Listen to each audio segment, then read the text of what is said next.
انبیاء کرام، صحابہ کرام، اولیاء کرام اور بزرگان دین کے واقعات سننے کے لیے علامہ عمران رضوی قادری کے آفیشیل چینل کو سبسکرائب کریں۔ آپ فرماتے ہیں کہ میں علم کا شہر ہوں، مجھے بتائیں کہ آپ لاہور کے اندر جائیں، شہر کی تعریف آپ کو پتہ ہوگی لیکن میں اپنے لفظوں میں کر دیتا ہوں۔ شہر کا مطلب یہ ہوتا ہے کہ جو بھی چیز آپ لینے جائیں آپ کو آسانی کے ساتھ مل جائے، اس کو شہر بولا جاتا ہے۔ چاہے وہ 10 جناب گھروں کا شہر ہو، 100 گھروں کا ہو، لاکھوں گھروں کا ہو، لیکن جو بھی چیز آپ وہاں سے لینے جائیں آپ کو آسانی کے ساتھ مل جائے تو اس کو شہر کہا جاتا ہے۔ حضور فرماتے ہیں کہ میں علم کا شہر ہوں، یعنی آپ مجھ سے جو بھی پوچھیں گے میں ارشاد فرما دوں گا۔ علم کی بات کوئی بھی لینے آئے گا مجھ سے تو میں اس کو عنایت کروں گا۔ آپ فرماتے ہیں کہ میں علم کا شہر ہوں اور علی اس کا دروازہ ہے۔ دروازہ کس لیے لگایا جاتا ہے؟ حفاظت کے لیے۔ آپ شہر کو، دکان کو تالا لگا کر رکھتے ہیں تاکہ ہماری دکان، ہماری مارکیٹ، ہمارا شہر محفوظ رہے، کوئی سپیر پارٹ جناب چوری کر کے نہ لے جائے، کوئی چیز چوری کر کے نہ لے جائے۔ حضور فرماتے ہیں میرے پاس علم کی چیزیں ہیں، میرے پاس صدیق اکبر کی صداقت ہے، میرے پاس حضرت عمر فاروق کا عدل ہے، میرے پاس حضرت عثمان غنی کی سخاوت ہے۔ میں نے چوروں کے لیے یہ تالا لگایا ہے، یہ دروازہ لگایا ہے کہ حضرت علی کو دروازہ بنایا ہے کہ کوئی حملہ میرے صدیق پر نہ کر دے، کوئی حملہ میرے فاروق اعظم پر نہ کر دے، کوئی میرے عثمان کے بارے میں نہ بولے۔ فرمایا علی جیسا دروازہ ہو اور شہر میں ہوں تو پھر چوری کا مکان ہی نہیں نظر آتا۔ فرمایا میں علم کا شہر ہوں، علی اس کا دروازہ ہے، اسی پر بات ہوگی۔ حضرت علی کو جب حضور نے فرمایا نا کہ علی اس کا دروازہ ہے تو پھر حضرت علی کا مقام، آپ کا علم کتنا زیادہ تھا۔ جب آپ کوفے کی جامع مسجد پہ منبر پر بیٹھتے تھے نا تو نمازیوں کو کہتے تھے، اور آپ کے نمازی مسلمان نہیں ہوتے تھے، صرف یہودی بھی آ کر بیٹھتے تھے، عیسائی بھی بیٹھتے تھے، علم کے لیے، علم پوچھنے کے لیے آتے تھے، جمعہ پڑھنے کے لیے آتے تھے۔ حضرت علی نے فرمایا کوفے والو جو پوچھنا ہے پوچھ لو، میں علی اس کا جواب دوں گا۔ ایک یہودی کھڑا ہو گیا، کہنے لگا حضرت علی کو اتنی کھلی چھٹی دے دی ہے کہ جو پوچھنا ہے پوچھ لو۔ حضرت علی نے فرمایا یہ میں نے کہا ہی نہیں ہے، یہ تو میرے نبی نے کہا ہے کہ میں علم کا شہر ہوں، علی اس کا دروازہ ہے۔ یہ دروازہ تو مجھے حضور نے بنایا ہے، آپ نے فرمایا پوچھ لو۔ اب وہ یہودی کھڑا ہو گیا، اس نے کہا اچھا یہ آپ کا دعویٰ ہے تو میں ایک سوال کرتا ہوں، آپ اس کا جواب دیں۔ وہ یہودی سوال کرنے لگا، وہ کہنے لگا آسمان کا تالا کون سا ہے؟ اب یہودی کے سوال دیکھیں، عقل سے بالا تر سوال ہیں، عقل ختم ہو جاتی ہے۔ وہ کہنے لگا کہ آسمان کا تالا کون سا ہے؟ تو حضرت علی نے یہ نہیں کہا مجھے سوچنے دو، مجھے کتاب دیکھنے دو، میں وہ کر لوں، میں یہ کر لوں، بلکہ منبر پر بیٹھے ہوئے فرمایا کہ آسمان کا تالا شرک ہے، آسمان کا تالا شرک ہے، موت سے پہلے روح سمانوں کے اوپر جا نہیں سکتی۔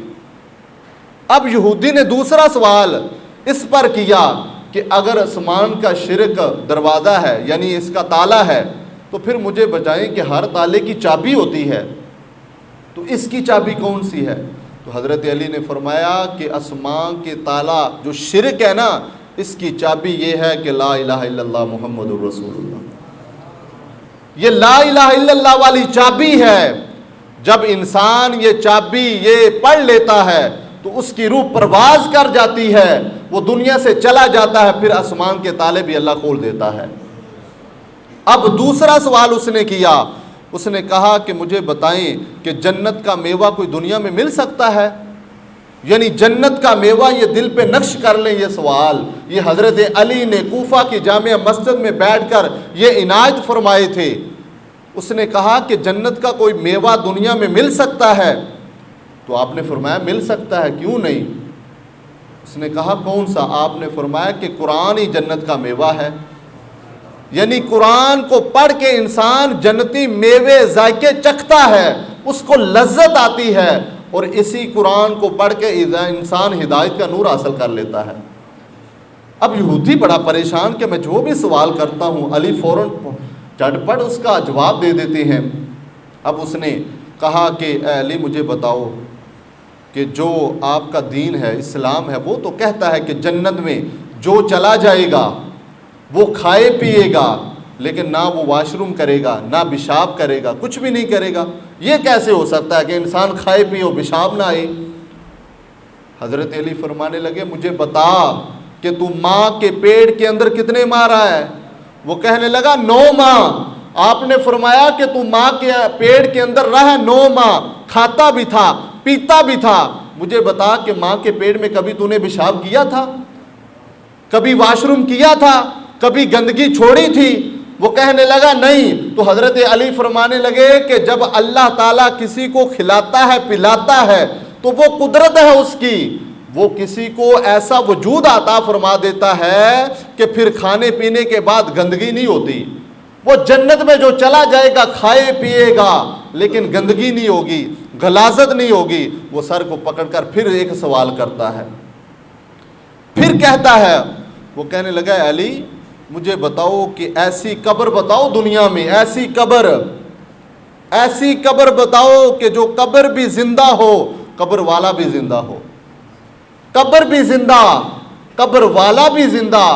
ہمارا یہی عقیدہ ہے، اتفاق ہے سارا کہ انسان مرنے کے بعد اپنی قبر میں زندہ ہوتا ہے، اس سے سوال جواب ہوتے ہیں، پوچھ تاچھ ہوتی ہے۔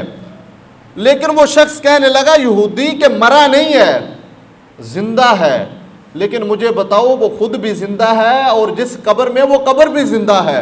تو حضرت علی نے تو سوچا نہیں، کیوں؟ وہ بات بتا دوں۔ کسی نے پوچھا حضرت علی سے کہ علی مجھے بتاؤ کہ یہ اتنا علم کہاں سے ملا؟ یہ بعد میں بتاتا ہوں کہاں سے ملا۔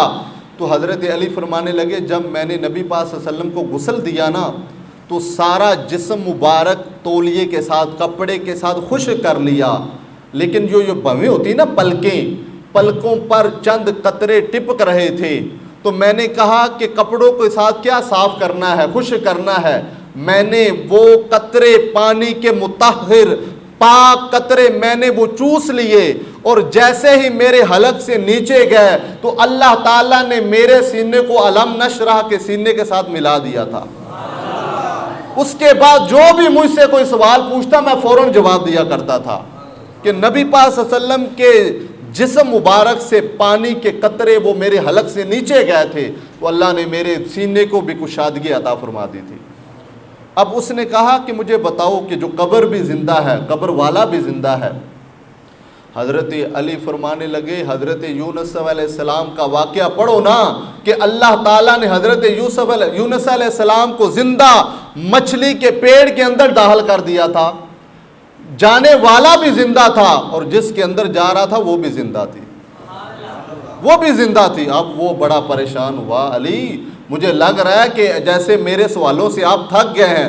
حضرت علی فرمانے لگے کہ تو سوال کر کے تھک جائے گا، لیکن علی اس کا جواب دیتے نہیں تھکے گا، جواب دے کے نہیں تھکے گا۔ وہ پھر کھڑا ہو گیا، وہ کہنے لگا مجھے بتاؤ کہ وہ کون سی جگہ ہے کہ جس پہ ایک دفعہ سورج طلوع ہوا ہے، چمکا ہے، وہ کوئی ایسی دنیا میں جگہ ہے، وہ بتاؤ کون سی ہے؟ تو حضرت علی فرمانے لگے پریشانی والی بات ہی نہیں ہے۔ جب فرعون پیچھے لگا حضرت موسیٰ علیہ السلام کے، جب دریا کے قریب پہنچے تو اللہ نے دریا میں ایک رستہ بنا دیا، حضرت موسیٰ علیہ السلام اس رستے سے گزر گئے۔ جب فرعون پیچھے سے آیا وہ بھی گزرنے لگا تو اللہ کے حکم سے دونوں دریا مل گئے۔ وہ جو ایک دفعہ رستہ بنا تھا، ایک دفعہ اس پر سورج نے نظر ماری تھی، اس کے بعد وہ سڑک نظر نہیں آئی، وہ جگہ غائب ہو گئی۔ فرمایا وہی تو جگہ تھی جہاں پہ ایک دفعہ سورج نے آنکھ کھولی تھی۔ وہ ایک دفعہ نظر پڑی تھی سورج کی، اس کے بعد اس جگہ پر سورج کی نظر نہیں پڑی۔ وہ پھر پریشان ہو گیا، وہ کہنے لگا میں جو بھی پوچھتا ہوں علی فوراً جواب دیتے ہیں، ماجرا کیا ہے؟ وہ کہنے لگا علی میں نے سارے سوال کیے، اب جو میں سوال کرنے لگا وہ بڑا مشکل ہے، تو جواب نہیں دے سکے گا۔ بتا، جس رب کو مانتا ہے، بتا کبھی اپنے رب کو دیکھا ہے؟ کبھی زیارت کی ہے؟ کبھی دیدار کیا ہے؟ حضرت علی فرمانے لگے جب میں نماز کے لیے کھڑا ہوتا ہوں میں اتنی دیر تک اپنا سر سجدے سے نہیں اٹھاتا جب تک اللہ کو دیکھ نہ لوں۔ میں اللہ کو دیکھتا ہوں تو پھر میں اپنا سر سجدے سے اٹھاتا ہوں۔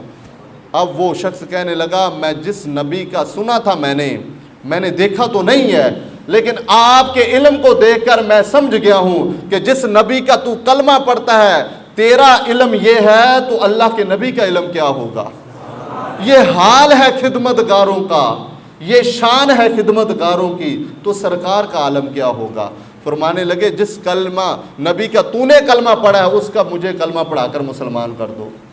یہودی نے حضرت علی کے ہاتھ میں جناب کلمہ پڑھا، مسلمان ہو گیا۔ حضرت عمر فاروق رضی اللہ تعالی عنہ فرمایا کرتے تھے، آپ فرماتے تھے اور اپنے فیصلوں کے اندر حضرت علی کو شامل کرتے اور فرماتے علی فیصلے کرو لوگوں کے درمیان، رایا کے درمیان فیصلے کیا کرو۔ حضرت علی فیصلے کرتے اور حضرت عمر کے تاریخی الفاظ جملے ہیں، آپ فرماتے ہیں کہ حضرت علی اگر نہ ہوتے تو عمر ہلاک ہو جاتا، علی نہ ہوتا تو عمر ہلاک ہو جاتا۔ یہ تھوڑی بات ہے، یہ تھوڑا علم ہے۔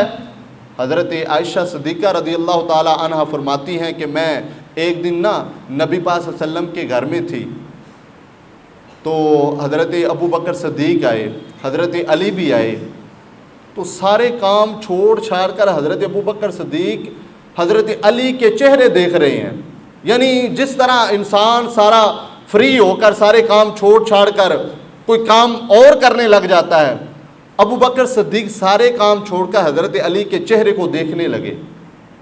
میں نے عرض کی ابا جان آپ کیا کر رہے ہیں؟ حضرت علی کی طرف بار بار دیکھ رہے ہیں۔ تو نبی کریم صلی اللہ علیہ وسلم کے پاس ابو بکر صدیق بیٹھے تھے، حضور بھی بیٹھے تھے، علی بھی تھے، سارے لوگ موجود تھے۔ ابو بکر صدیق فرمانے لگے عائشہ میں نے اپنے نبی پاک صلی اللہ علیہ وسلم سے سنا ہے کہ علی کے چہرے کو دیکھنا بھی عبادت ہے، علی کے چہرے کو دیکھنا عبادت ہے، تو میں تو دیکھ کر اپنی عبادت میں اضافہ کر رہا ہوں۔ تو حضرت عائشہ نے پھر کہا ہم نے تو علی کو دیکھا ہے لیکن بعد میں کچھ لوگ آئیں گے، علی تو پردہ فرما جائیں گے، تو بعد میں کیا ہوگا؟ تو ابو بکر صدیق فرمانے لگے حضور نے فرمایا تھا کہ علی دنیا سے چلے گئے نا، جو علی کا ذکر کرے گا ان کو بھی عبادت دی جائے گی، ان کو بھی ثواب ملے گا، وہ بھی عبادت میں ہوں گے۔ تو علی کا ذکر کرنا یہ عبادت ہے، یہ ثواب ہے۔ اور حضرت علی سے پوچھا، سارے اپنی اپنی رائے دے رہے تھے، مجھے یہ پسند ہے، مجھے یہ پسند ہے۔ تو حضرت علی سے پوچھا آپ کو کیا پسند ہے؟ تو حضرت مولا علی شیر خدا فرمانے لگے مجھے 3 چیزیں بڑی پسند ہیں۔ آپ فرمانے لگے گرمی کا روزہ مجھے بڑا پسند ہے۔ اللہ کے پیارے محبوب فرماتے ہیں کہ میری امت کو پتہ چل جائے نا کہ رمضان کیا ہے، روزے کی فضیلت کیا ہے، تو یہ سارا سال تمنا کریں کہ اللہ تعالیٰ کاش پورا سال رمضان رکھے، پورا سال رمضان رہنا چاہیے، اس کا پتہ چل جائے، اجر پتہ چل جائے۔ آپ نے فرمایا مجھے یہ پسند ہے گرمی کا روزہ ہو، فرمایا پھر مجھے اکیلے کھانا پسند نہیں ہے، کوئی میرے ساتھ مہمان آ جائے، کوئی غریب آ جائے، کوئی بیٹھ کر ساتھ کھانا کھائے، یہ مجھے پسند ہے۔ اور فرمانے لگے مجھے تیسری یہ چیز پسند ہے کہ جب میں لڑوں نا تو میرا دشمن، میرا سامنے والا وہ طاقتور ہونا چاہیے، دشمن میرا طاقتور ہو۔ تو وہ مرحبا آیا تھا نا پھر مقابلے میں جو 1000 بندوں سے لڑا کرتا تھا، تو حضرت علی نے ایک ہی وار سے اس کا سر قلم کر دیا تھا۔ فرمانے مجھے 3 چیزیں بڑی پسند ہیں۔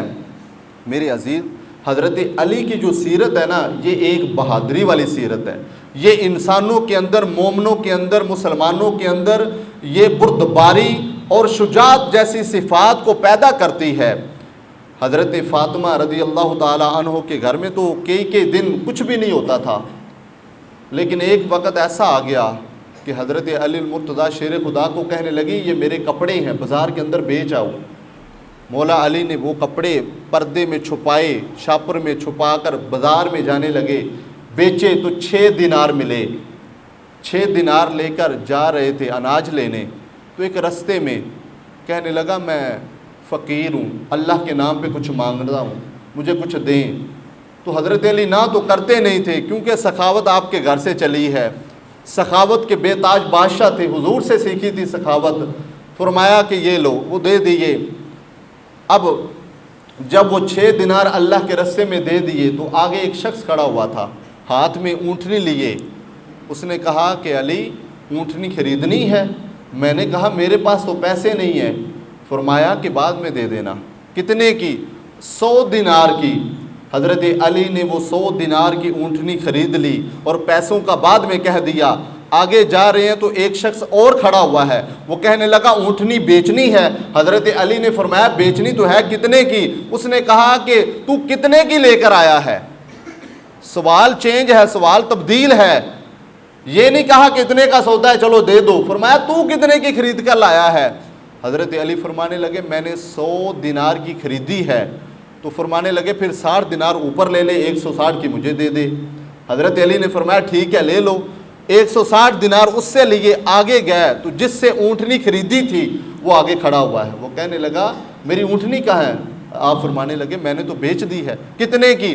160 دینار کی۔ فرمایا پھر 100 دینار میرا دے دے، 100 دینار میرا دے دے۔ حضرت علی نے 100 دینار اس کو دے دیا، 60 دینار پاس رکھے اور گھر میں آ کر حضرت فاطمہ الزہرا رضی اللہ تعالی عنہا کی جولی میں ڈال دیے۔ فاطمہ پریشان ہے، میں نے تو 6 دینار کا بکا ہوگا، 6 دینار لے کر آئیں گے، لیکن آپ نے 60 دینار لے، اتنی بڑی رقم کہاں سے؟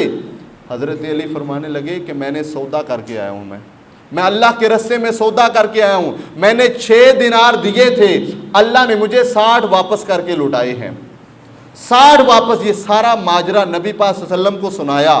اب بات جو مزے کے نا وہ اب ہے، حضور علیہ الصلوۃ والسلام کو یہ ماجرا سنایا اور آپ بڑے خوش ہوئے۔ فرمایا علی تجھے پتہ ہے کہ وہ جو کھڑا ہوا تھا اونٹنی لے کر وہ کون تھا؟ علی نے کہا نہیں حضور مجھے نہیں پتا۔ آپ نے فرمایا وہ جبریل امین تھے، وہ جبریل امین تھے، تو نے 6 دیے تھے نا اللہ کے رستے میں، وہ اونٹنی لے کر کھڑا ہوا تھا، وہ 60 لے کر تیرے لیے کھڑا ہوا تھا، اور جس کو تو نے خرید کر آگے بھیجی ہے وہ حضرت میکائیل علیہ السلام تھے۔ اسے بھی پتا تھا کہ میں نے خریدنی ہے، پرافٹ میں نے دینی ہے۔ اور جو اونٹنی تھی نا وہ پتہ ہے کون سی اونٹنی تھی؟ وہ میری بیٹی حضرت فاطمہ تو زہرا رضی اللہ تعالی عنہا کی جنتی سواری تھی۔ اور تجھے پتہ ہے کہ میری بیٹی فاطمہ کون ہے؟ یہ جنتی نوجوانوں کی سردار ہے، جنتی۔ اور میرے بیٹے حسن و حسین کون ہیں؟ تمہیں پتہ ہے یہ جو مرد ہیں نوجوان ان کے یہ سردار ہیں۔ اور تمہیں پتہ ہے کہ میں کون ہوں؟ حضرت علی کہنے لگے حضور فرمائیں، تو آپ نے فرمایا میں سارے نبیوں کا سردار ہوں۔ تو حضرت علی المرتضیٰ شیر خدا جیسے عظیم، بہادر، شجاعت جیسے دلیر شخص دنیا سے جب گئے، اذان کے لیے مسجد میں گئے، فجر کی اذان دینے لگے، اذان دی تو آپ مسجد کے اندر آئے تو عبد الرحمن ابن ملجم، یہ میں بات بتانا چاہتا ہوں، عبد الرحمن بن ملجم یہ کون شخص تھا؟ یہ حضرت علی کا غلام تھا، آپ کے پیچھے نمازیں پڑھتا تھا، آپ کے پیچھے جمعے پڑھتا تھا اور پکا سچا غلام تھا۔ حضرت علی نے ایک دفعہ فرمایا تھا کہ عبد الرحمن ابن ملجم تو میرا قاتل ہوگا، تو مجھے شہید کرے گا۔ وہ کہنے لگا نہیں علی میں تو آپ کا غلام ہوں، میں آپ کے پیچھے نمازیں پڑھتا ہوں، جمعے میں نے آپ کے پیچھے پڑھے ہیں، ایسا کیسے ہو سکتا ہے؟ حضرت علی نے فرمایا میری بھی نظر غلط نہیں ہو سکتی۔ خیر وقت آیا، حضرت علی المرتضیٰ فجر کی اذان دے کر مسجد میں آئے تو وہ دروازے کے پیچھے چھپا ہوا تھا، ہاتھ میں خنجر زہر کا لیے ہوئے کھڑا ہوا تھا۔ مولا علی شیر خدا آگے بڑھے تو اس نے پیچھے سے وار کیا، خنجر کھونپ دیا۔ حضرت علی المرتضیٰ خون کا پھوہارا چھوٹا اور نیچے گرے۔ جلدی جلدی حضرت امام حسن و حسین، کیونکہ ساتھ تو گھر تھا، کچا مکان تھا، وہ دوڑے ہوئے آئے، جلدی جلدی آئے اور دودھ کا پیالہ لے کر آئے کہ ہم اپنے بابا جان کو دودھ کا پیالہ پلاتے ہیں۔ تو حضرت علی المرتضیٰ کے الفاظ کیا ہیں؟ آپ فرمانے لگے مجھے دودھ کی ضرورت نہیں ہے، وہ جو میرا قاتل کھڑا ہوا ہے نا اس سے جا کر پلاؤ، وہ ساری رات میرا انتظار کرتا رہا ہے کہ علی کب آئیں گے, میں کب قتل کروں گا, کب شہید کروں گا, اس کو جا کر پہلے پلاؤ, وہ پیاسا ہے, اس کو زیادہ ضرورت ہے. حضرت امام حسن حسین کہتے ہیں ابا جان آپ کو ضرورت ہے, آپ پئیں. اب وہ شخص کو پکڑ کر لائے, وہ بھاگ گیا تھا نا, پکڑ کر لائے. اسے کہا کہ تو نے مجھے قتل کیوں کیا ہے؟ اب اس کے الفاظ سنے. اس نے کہا کہ میں نے ایک ایسی بی بی کو دیکھ لیا تھا, عاشق ہو گیا تھا. اس نے جناب میں نے نکاح کا پیغام بھیجا, اس نے کہا میں نکاح ایک شرط پہ کروں گی, علی کا سر قلم کرو گے پھر شادی کروں گی, پھر نکاح کروں گی. وہ کہنے لگا میں تو اس کے جناب عشق میں اتنا مگن ہو گیا تھا کہ میں علی کا سر قلم کرنے کے لیے آ گیا تھا. میں نے اس کی وجہ سے پتہ چلا کہ ایک بی بی اگر بے پردہ ہو, سر ننگا ہو جائے بازار کے اندر, تو وہ علی جیسے عظیم شخص کو بھی قتل کروا دیتی ہے.